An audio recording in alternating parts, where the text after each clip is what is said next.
Bem-vindo ao Desvendar. Com 15 anos de idade, Miyamoto Musashi fez Musha Shujio, que significa peregrinação do guerreiro. Durante esse período de sua vida, ele viajou pela terra praticando suas habilidades de forma independente e se envolveu em uma série de duelos.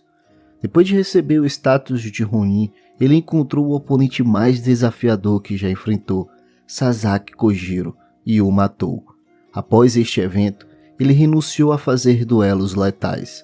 Ele finalmente se retirou para uma caverna onde escreveu seu conhecimento e sabedoria para as gerações posteriores. As obras escritas por Musashi expandem o caminho do guerreiro, que é o caminho samurai de disciplina, foco, contenção e honra. O caminho do guerreiro é regido por códigos morais e éticos comumente referidos como Bushido. Pouco antes de morrer, Musashi compilou 21 princípios sobre como um guerreiro deve viver. Esses princípios atemporais, conhecidos como Dokudo, podem nos inspirar hoje a viver bem. Esta série de 3 partes desvenda os 21 princípios do Dokudo de Musashi. A primeira parte e a segunda parte desvendaram os primeiros 14 princípios. Esta terceira e última parte desvenda ainda mais o caminho do guerreiro, com base nos últimos 7 princípios. Observe que as elaborações neste vídeo são baseadas em filosofias existentes, nas interpretações e no raciocínio do autor, e pretendem ser uma inspiração para a vida atual. 15. Não haja seguindo crenças costumeiras. Quando olhamos para o comportamento humano, vemos características de um animal de rebanho. Muitas pessoas seguem a norma servilmente, não necessariamente porque é a melhor coisa a fazer, mas porque todo mundo faz isso. Musashi estava ciente dos perigos da obediência cega e provavelmente experimentou a inabilidade dos líderes de sua época. E estes podem ser os líderes de uma chamada Koryu, que é uma escola japonesa de artes tradicionais, mas também tinha políticos e até o próprio imperador. Quando seguimos descuidadosamente as crenças costumeiras, jogamos fora nosso bom senso, capacidade de pensamento racional e, em alguns casos, nossa moralidade no processo. Algo sendo a norma não significa que não seja mal. Podemos encontrar inúmeros exemplos disso na história, nos quais as pessoas se engajaram coletivamente no mal, convencidas de que o que faziam era, de alguma forma, justificável. Os eventos durante a Segunda Guerra Mundial ilustram que as pessoas que seguem cegamente a narrativa dominante são capazes de fazer coisas horríveis. Outro exemplo é a atitude geral em relação à bebida na cultura ocidental. Embora o uso de narcóticos seja desaprovado, o consumo de álcool é institucionalizado e considerado aceitável, divertido e social, embora seus efeitos possam ser tão destrutivos, se não até mais, quanto o uso de narcóticos. É tão normalizado que é a única droga que temos para justificar o não uso, mesmo quando o consumo de álcool contribui para aproximadamente 3 milhões de mortes a cada ano, segundo a Organização Mundial da Saúde. Portanto, crenças costumeiras nem sempre são as melhores diretrizes. Musashi, que viveu como um Ronin, bem como um eremita, passou um tempo significativo separado da sociedade e de suas respectivas normas. Um dos benefícios da solitude é que ela nos protege de influências externas e nos permite observar o mundo à distância. Isso torna mais fácil decidir de forma independente o que é benéfico para nossas vidas e o que não é. 16.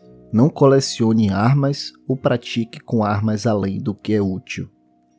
Miyamoto Musashi carregava uma espada longa e uma curta, não porque quisesse exibir seu armamento, mas porque era hábil em lutar com 2 espadas, e carregar 2 espadas era o caminho do guerreiro. Em O Livro dos 5 Anéis, Musashi explica que cada arma tem características únicas. A espada companheira, por exemplo, é preferível em espaços confinados ou quando você está próximo ao seu oponente, ao contrário de lanças e alabardas que são mais bem utilizadas no campo de batalha. Assim, mesmo havendo uma grande variedade de escolhas e funcionalidades quando se trata de armamento, Musashi nos aconselha a não colecionar ou praticar com armas além do que é útil. Podemos ver isso como uma metáfora para a vida cotidiana. Uma das armadilhas em que muitas pessoas ambiciosas caem é que elas não se apegam ao essencial para realizar o trabalho. Elas se envolvem em atividades desnecessárias, fazem investimentos desnecessários, gastam tempo desnecessário em networking com pessoas sem realizar nenhum processo significativo. A incapacidade de definir claramente o que precisamos para atingir nossos objetivos e nos limitarmos a fazer o que precisa ser feito é uma receita para o fracasso. Às vezes, isso envolve cortar impiedosamente os elementos que, apesar de seu valor e utilidade inerentes, são inúteis no contexto de nossa busca. No entanto, Musashi também argumenta que não devemos nos apegar muito a uma maneira ou método específico. O samurai praticava com uma variedade de armas, de espadas a bastões, e conhecia as habilidades e características de cada arma que usava, o que os tornava lutadores flexíveis que podiam ser utilizados em diferentes tipos de batalhas. Cito: "Você não deve ter uma arma favorita. Tornar-se excessivamente familiarizado com uma arma é tão errado quanto não conhecê-la suficientemente bem. Você não deve copiar os outros, mas usar armas com as quais possa lidar adequadamente.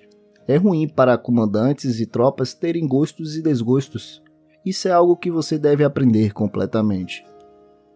Então, ser bem-sucedido é um processo delicado, e Musashi parece apontar para o meio termo dourado entre ter falta de foco e ser muito fixado e apegado a uma coisa. 17. Não tema a morte. A consciência da morte era uma parte essencial de ser um samurai. Estudantes da espada foram treinados para lutar em duelos até a morte. Ao serem subjugados à prática implacável, eles foram preparados para lutar em batalhas e enfrentar rotineiramente a morte. Falando de modo geral, afirmou Musashi: "O caminho do guerreiro é a aceitação resoluta da morte." Aceitar verdadeiramente a morte significa não temer a morte. E quando não tememos a morte, não cederemos quando nossas vidas estiverem ameaçadas numa batalha. Assim, no campo de batalha ou em um duelo, a aceitação da morte é fortalecedora. Mas e a vida cotidiana?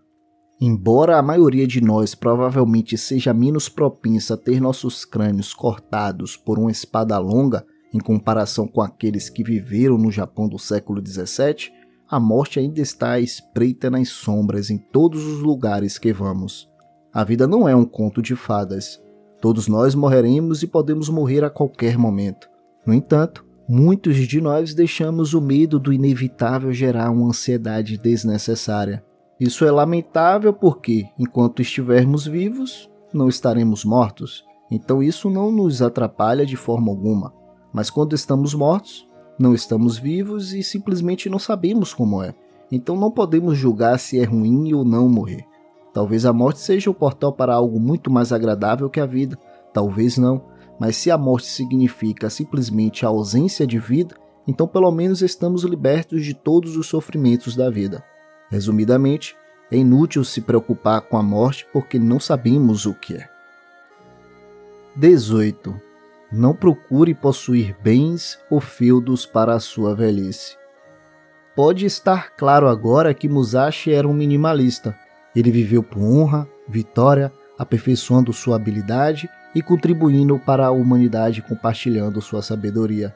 Ele lutou duelo após duelo, sabendo que poderia morrer pela espada de seu oponente. Ele nos diz para não procurar possuir bens ou feudos para a velhice. Nos dias de hoje, isso pode se traduzir em sacrificar nosso tempo e energia de agora em troca de bens, dinheiro e investimentos que podemos desfrutar quando envelhecermos. Mas espera lá, ele não diz que não devemos nos preocupar com a velhice. Ao aprender sobre sua vida, eu diria que Musashi, apesar de ter repetidamente caminhado entre a vida e a morte, estava bastante preocupado com o futuro, incluindo a possibilidade de longevidade. Caso contrário, ele não teria se importado com honra ou deixar um legado. Portanto, para encontrar um significado mais profundo por trás desta lição, podemos voltar ao budismo novamente para obter substância filosófica. O Buda não é contra a aquisição de riqueza, desde que adquiramos de maneira saudável e a usemos para o bem. Mas correr atrás da riqueza exige muito esforço e pode nos exaurir e até destruir nossa saúde e bem-estar geral. Assim, embora não haja nada de errado com a riqueza, podemos nos perguntar se alcançá-la é a melhor busca disponível. Em vez disso, podemos querer investir nossas vidas no desenvolvimento da mente.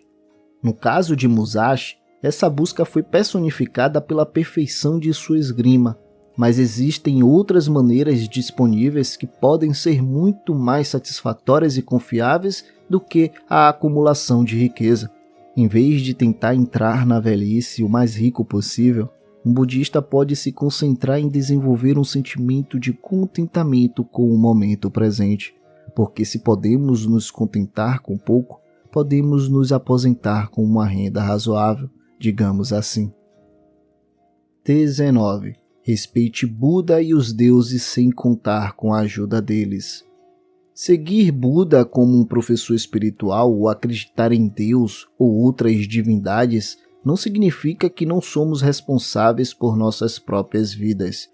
Existem muitas visões religiosas e filosóficas sobre por que existimos neste planeta. Alguns dizem que estamos aqui para servir a Deus ou a vários deuses. Outros dizem que nossas vidas não passam de uma piada cósmica e que nossa existência é totalmente sem sentido. Alguns afirmam que o curso de nossas vidas está escrito nas estrelas. Outros afirmam que temos livre-arbítrio e que nossas vidas não são pré-determinadas. Qualquer que seja a verdade, ainda estamos confinados ao que nossos sentidos percebem.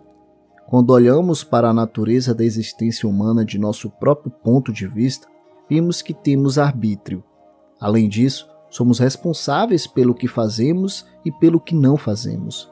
Agora, o que o universo nos dá está além do nosso controle. Mas nós controlamos como lidamos com o que o universo, ou Deus nesse caso, nos apresenta. Essa capacidade humana de escolher é uma parte inerente da maioria das religiões. Os cristãos têm suas 7 virtudes, os muçulmanos têm seus 5 pilares e os budistas têm seu caminho óctuplo. Todas essas diretrizes e preceitos implicam que cabe a nós escolher o caminho certo, apesar das circunstâncias. Assim, podemos orar a uma divindade pedindo ajuda, esperando que isso mude as circunstâncias indesejadas. Mas isso realmente funciona dessa maneira? É melhor não contarmos com isso. Um investimento muito melhor é focar em nossa própria força, sabedoria e resiliência, para que possamos lidar com qualquer situação, por mais terrível que seja. No final do dia, somos responsáveis por nossas próprias vidas. 20. Você pode abandonar seu próprio corpo, mas deve preservar sua honra. O caminho do guerreiro é de honra, o que significa que preservar a honra é mais importante do que preservar a vida. Mas a honra é um conceito complicado e subjetivo, que difere de cultura para cultura. O missionário católico romano Francisco Xavier foi um dos primeiros ocidentais a visitar o Japão, onde chegou no ano de 1550. Ele escreveu como os japoneses valorizavam a honra, bem como a guerra e o armamento. Os japoneses se sentiam superiores a todas as nações, conforme dito por Xavier. Cito: glória e valor militar, e honravam tudo o que dizia respeito à guerra. Relatos mais recentes nos falam sobre o espírito do Bushido dos soldados japoneses que lutaram durante a Segunda Guerra Mundial, no qual morrer pelo imperador era a maior honra. A rendição ao inimigo, porém, foi considerada um ato de covardia. Cito: aqueles que se renderam aos japoneses, independentemente de quão corajosa ou honrosamente eles lutaram, não mereciam nada além de desprezo. Eles haviam perdido toda a honra e literalmente não mereciam nada. No final das contas, a forma como lidamos com a honra depende de preferências pessoais e culturais. Se pensamos que a honra é mais importante que a vida, então vale a pena morrer por ela. Mas se não nos importamos com a honra, provavelmente escolhemos viver do que preservar a honra. De acordo com Musashi, porém, o valor da honra supera a vida e a morte. 21. Nunca se desvie do caminho. O caminho do guerreiro é de extrema determinação, no qual há pouco espaço para desvios. O caminho de Musashi era o caminho da espada, ao qual ele se dedicou completamente e transcendeu tudo, incluindo a vida e a morte. Entretanto, o grau de comprometimento de quem trilhou o caminho do guerreiro pode ser considerado extremo visto do ponto de vista ocidental moderno. Hoje em dia, o verdadeiro compromisso parece raro, pois a maioria de nós somos consumidores em uma sociedade descartável, indo de prazer em prazer, em vez de escolher um caminho mais desafiante de sacrifício e contenção a serviço de um objetivo maior, mesmo até que esse objetivo maior possa ser a qualidade de nossa própria vida e bem-estar. Mas, ainda, se realmente queremos fazer algo significativo, temos que nos comprometer até certo ponto. É difícil fazer qualquer trabalho sério quando não nos dedicamos. Isso se aplica a negócios, relacionamentos, projetos criativos ou um caminho espiritual. Aplica-se ao domínio de qualquer habilidade, desde cozinhar até tocar um instrumento, mas também para vencer maus hábitos e vícios. A vida de Musashi é um testemunho do que podemos realizar se nos comprometermos total e sinceramente com um objetivo. No caso dele, lutar com espadas. Musashi lutou mais de 60 duelos, muitos dos quais até a morte, e venceu todos eles. Além disso, ele deixou um legado para os próximos séculos e é honrado até hoje. Obrigado por assistir, um forte abraço e até o próximo vídeo.